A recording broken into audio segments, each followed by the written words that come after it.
Olá, voltamos com a correção ao vivo do terceiro e último dia do vestibular da FUVEST, a segunda fase. Você pode participar com perguntas pelo Twitter com a hashtag ParticipaEstadão, ou você vai lá no Facebook, comenta uma pergunta lá pra gente e a gente traz aqui com os professores. Antes de trazer uma pergunta de um internauta, apresento aqui o professor Eduardo Isidoro, professor de matemática do cursinho da Poli, que vai falar agora desse bloco. E, professor, de uma maneira geral, como que foi a prova em termos de dificuldade de temas e se caíram temas aí que estavam previstos por você e por vocês do cursinho da Poli nesse terceiro dia? Bom, boa noite. A prova foi dentro do previsto, né? Como a gente disse aqui ontem, eu acho que quem estava aqui online acabou vendo a gente comentar o que ia cair nesse dia. E caiu exatamente, acho que até teve uma repetição aí de um dos assuntos que eu comentei, que seria a construção de gráfico. Isso caiu tanto em função quanto em geometria analítica, né? Tinha que construir lá o gráfico de uma função, o gráfico de uma parábola, o gráfico de uma circunferência. E como eu havia previsto, né? Caiu esse tipo de construção. A matemática pela matemática não é mais aquela aplicação, né? Aquela coisa da interdisciplinaridade, mas a matemática pela matemática mesmo. E a prova veio como a gente estava esperando. Veio a FUVEST de sempre, veio a boa e velha FUVEST. O grau de dificuldade, acho que as 2 ou 3 primeiras questões, mesmo que não seja completa, o aluno assim, de humanas tinha uma chance de fazer algum dos itens, tal, ele conseguia se virar, o aluno de exatas acho que matava numa boa questão, né? E 2 questões realmente complicadas, a questão, até alguns internautas já estão perguntando aí, que é a da bola de bilhar, não é isso? Pois é, a Leila Ruda, @RudaLi, ela pergunta: a questão da mesa de bilhar teria resolução usando apenas o seno e o cosseno? Que é a questão número 4, para você que está... A questão 4 era uma questão que falava de uma bola, né, que partia ali a partir de um ponto Q, que era uma bolinha branca, que ia bater numa bola, se não me engano, vermelha, né, lá no ponto P.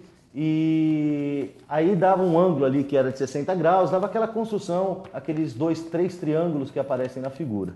E o que acontecia? O aluno tinha que fazer uma construção geométrica a partir daquilo, né? Porque para falar de seno e cosseno e tangente, né? Com a pergunta da Leila, não é isso? Isso. Né? Tinha que enfiar alguns triângulos retângulos ali e construir esses triângulos retângulos ali na figura, né? Eu não sei se está no ponto aí a figura que eu construí para os alunos. Tem uma figura aí. Tem uma figura? Pode pôr. Isso, ó. Essa coisa feia aí que eu fiz, eu acabei fazendo na mão, né? Aí, Leila, tinha que ter feito isso. A partir daquela figura tinha que construir uma coisa assim. E a partir disso, né, com 2 semelhanças de triângulo e mais a definição de seno e tangente, você conseguia chegar nas respostas, que se eu não me engano, eu anotei aqui, 3 raiz de 3 para a tangente do alfa e raiz de 21/7 para o seno de θ. Mas não era uma questão rápida, partia de uma construção geométrica, era uma coisa um pouquinho mais complicada. É a questão mais difícil, ao meu ver, da prova. Junto com a questão 6, que era de PG, que também partia de uma coisa de sequência de triângulos, né, que também é bem difícil. Tá? Então, professor, vamos continuar com essa interatividade. Falar com o Otávio, que está aqui com a gente via Skype. Oi, Otávio, tudo bem? Oi, boa noite, tudo bem? Tudo bom? O Otávio está prestando para Química. Primeiro, boa sorte, Otávio. Tomara que você tenha ido bem. Na sua avaliação, você foi bem? Acho que passou? Foi mais ou menos. Mas beleza, mas não foi ruim. Tem ainda um pouco de esperança. E você presta para Química, Otávio? Você caiu matemática na sua prova. Você tem alguma questão que o Edu pode, às vezes, te ajudar? Ou algum comentário da prova? Então, na questão de polinômios, eu queria saber se dava para usar o Briot-Ruffini para responder o item B. Eu não me lembro exatamente qual é o item, mas usava-se Briot-Ruffini realmente na questão, né? Era uma questão, eu fiz ela de uma maneira até um pouco diferente do outro professor que está aqui com a gente. Eu comecei usando as relações de Girard. A questão 3, questão 3. É uma questão de polinômios, né? Aí, né? Essa, né? Eu comecei usando ali para descobrir o valor de alfa. Primeiro eu descobri os valores de A, B e C usando relações de Girard, né?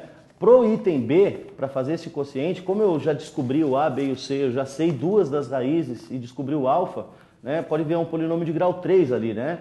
Menos 1 é uma raiz, o 1 mais alfa i é outra raiz, certo? Você no item A, eu não sei como você fez essa questão, como você tentou fazer, como você já tinha descoberto o valor de A, de alfa, que se eu não me engano é 2, não é isso? Você chegou nesse valor, não lembra? Consegui. Tá, o valor de alfa ali nesse caso acho que era 2, então você já tinha as 3 raízes, então bastava multiplicar os valores ali, você já chegava ali numa equação de segundo grau. Podia usar o Brioufini, sem problema, também chegava, né? Mas é que eu optei por fazer por relações de Girard e depois um Brioufini só para fazer a divisão mesmo e responder os 2 itens ao mesmo tempo, descobrindo todos os valores ali de A, B e C.